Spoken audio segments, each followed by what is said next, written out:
How you guys doing? I'd like to talk to you about this TecNiq K10 Beacon. These particular beacons have a kind of cool technology called autosync. As you can see, these two are alternating on a triple flash pattern.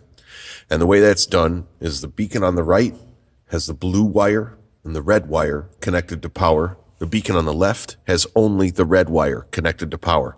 There's no wire going between these beacons. They're auto-synced via timing. It's technology TecNiq has developed all on their own. Works fairly well, as you can see. The functionality, all the wiring on this 5-wire beacon is as follows. The black is your ground. The red is your power to flash. The white to power changes your pattern.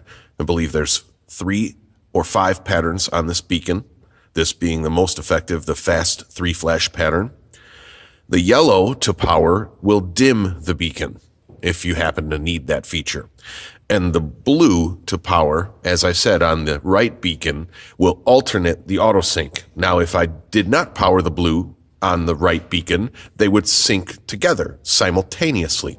So this is really useful if you do want to put 2 on your vehicle and have them have an alternating pattern as they're shown here, or if you want them to have a simultaneous pattern.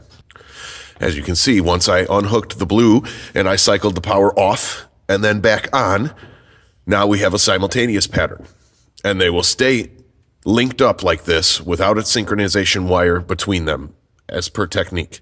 It does come with a nice aluminum base, got an 1.25" pipe mount if you want, comes with a little bit of hardware to bolt it down, nice foam gasket, about 8 inches of wire on here, and conveniently that is a 5-wire that matches up with our 5-wire color-wise, but function-wise it doesn't. So you have to keep in mind again, black is your ground, red is your power to flash, white is your pattern power adjustment, yellow to power is to dim it, and blue to power only if you want to auto-sync alternate flash. So that's the info on this TecNiq K10 Beacon. Thanks for watching.